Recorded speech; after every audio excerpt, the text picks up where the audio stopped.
Hey everyone, how are you? Venus here, and I thought we'd try something new again. Love trying new things. My dad always said, always try something new. So I thought it'd be really fun to share with you a lesson that I learned this year. And I've definitely learned some lessons.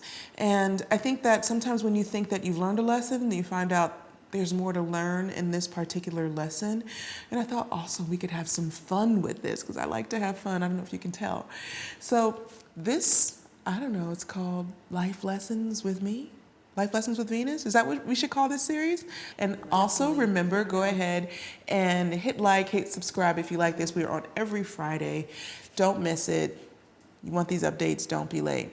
So, okay, into the meat of the conversation. So the lesson that I learned this year was definitely about building habits and how being able to build good habits actually takes practice. Okay, so you would think I would know this, right? I'm an athlete. All I do is train for life. You know, I train for a living. That's what I do. Whether it's in the gym or in the court, you would think, okay, so I know how to build habits and I know how repetition builds good habits and also how repetition can break bad habits.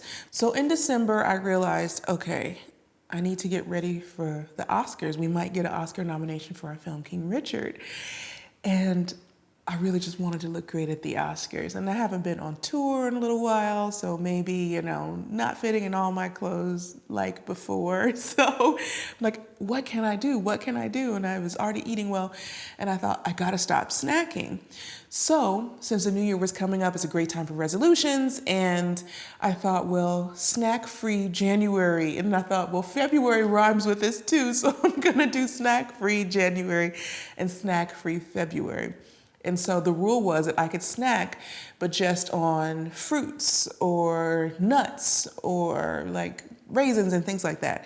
So since I don't really eat that many nuts and raisins, and since there's only so much fruit you can eat, at least in my opinion, it kind of set the platform for just like not snacking too much.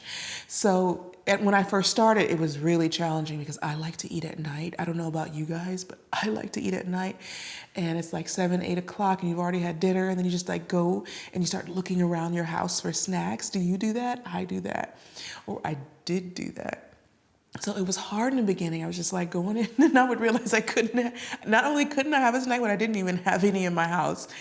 So it was kind of like a famine for a while. It was such a mental torture actually because of this habit of like going and to reach for stuff, and to like this habit of like chewing, and just the whole habit of being used to that. And so I really got this moment of realizing, wow, breaking bad habits takes just as much work as building good habits. And I also got a moment of reflection. I got these moments of self-discipline, because in those moments where you really just want to, you know, start ordering Uber Eats or Instacart and like ordering in snacks. And like sometimes it's even in your cart and you're like thinking, do I press send? Do I press send? Do I press send? And you're like, don't press send. But all those different moments that I went through all by myself, no one's there to watch you. No one's there to make sure you make the right decision. At the end of the day, it's about sticking to it and being dedicated to almost as muscle memory. And so much to my surprise, towards the end of February, not only did I not need a snack, I didn't require a snack. I wasn't thinking about snacks. I wasn't going to the cupboard looking for snacks that just weren't there. My dog still does. He goes to his bowl, he looks for snacks all day. He didn't practice snack-free January, February, but I had built this new habit, and more importantly, I had broken a bad habit, and I was able to actually even start a new habit with that. I started intermittent fasting, and there's so many joys to fasting, but one of them also is that your body is able to produce these amazing hormones that accelerate your metabolism, but also regenerate your body. So in that sense, I was not only able to break a bad habit, but I was able to develop this new one that helped me to regenerate the cells in my body.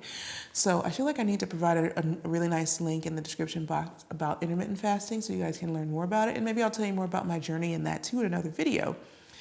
But with that being said, I was able to develop a new useful tool, break a bad habit, develop a good habit, and I learned some lessons about self-discipline and resilience. So maybe share with me some lessons that you learned, and also you can also try to build a great new habit or build a bad or break a bad habit. So for me, I'll give you like the top 3 things that helped me in this journey to building a good habit, breaking a bad habit. So number 1 is setting a goal and then writing it down.